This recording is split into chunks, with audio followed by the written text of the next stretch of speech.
ডাল বেটে নিয়েছি, সারা রাত ভিজিয়ে রেখে সকালে এটা বেটে নিয়েছি। এটার সাথে হলুদ আর লবণ দিয়ে মেখে নিয়েছি। এটা এখন বড়া করে নেব। এভাবে এগুলো হালকা করে ভেজে নেব, লাল করে না, একটু হালকা করে ভেজে নেব। হালকা করে ভেজে নিয়েছি। এবার এটাকে ঠান্ডা করে মিক্সিতে একটু এক ঘোরান দিয়ে নেব।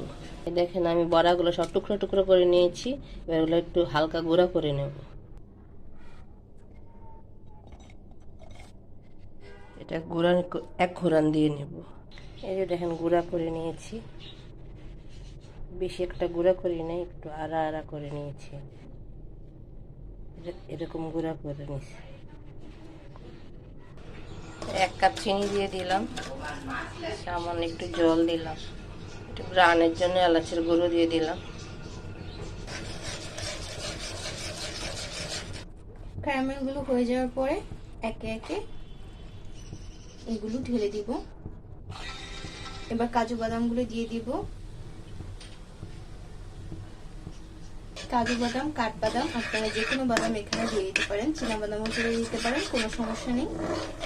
আবার ভালো করে সবগুলো একসাথে ভালো করে মিক্স করে নিন ক্যারামেলটা দিয়ে। নিয়ে আসে এগুলো দিয়ে দিয়েছি। একটু গরম থাকতে একটু ঘি দিয়ে দিলাম।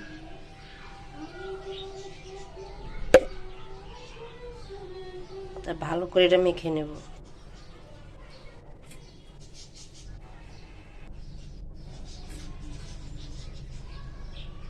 হালকা ঠান্ডা হয়ে গেছে, এবার লাড্ডুগুলো বানিয়ে নেব।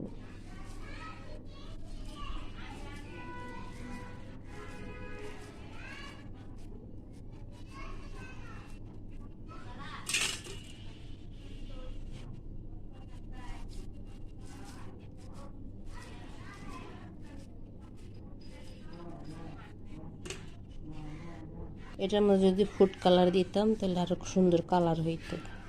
ফুড কালার দিইনি। এই যে লাড্ডুগুলো কমপ্লিট। এভাবে বানিয়ে বাসায় খেতে পারেন। লাড্ডুর তো অনেক দাম দিয়ে কিনতে হয়, বাসায় এভাবে বানালে অতটা খরচ যাবে না। সুন্দর করে ঘরেই সোলার লাড্ডু এভাবে বানিয়ে নিতে পারেন। কত সুন্দর করে দেখুন, ঘরোয়া ভাবে আমরা বানিয়ে নিলাম ছোলার লাড্ডু। যে কোনো সময় আপনাদের খেতে ইচ্ছে করলে ঠিক এইভাবে ঘরে বানিয়ে নেবেন এবং নিজেও খাবেন, সবাইকে খাওয়াবেন, খাইয়ে তাক লাগিয়ে দেবেন এবং অবশ্যই বলবেন এটা কিসের লাড্ডু, জিজ্ঞেস করবেন, দেখবেন বলতে পারবেন না। আর যারা খেয়েছে তারা অবশ্যই বলতে পারবে, যারা খায়নি এই লাড্ডুটা ফার্স্ট টাইম খাবে তারা তো বলতেই পারবে না। অবশ্যই দেখবেন এবং এরকম আরো সুন্দর সুন্দর লাড্ডু রেসিপি সহ অন্যান্য আরো অনেক অসাধারণ রেসিপির জন্য আমাদের চ্যানেলটাকে অবশ্যই সাবস্ক্রাইব করে রেখে দেবেন এবং পাশে থাকার জন্য অবশ্যই একটা তো লাইক হয়, এত কষ্ট করার জন্য অবশ্যই একটি লাইক করে যাবেন। সবাই ভালো থাকবেন বন্ধুরা, সুস্থ থাকবেন। আবার অন্য কোনো একটা রেসিপি নিয়ে আবার দেখা হবে। সবাই ভালো থাকুন, সুস্থ থাকুন।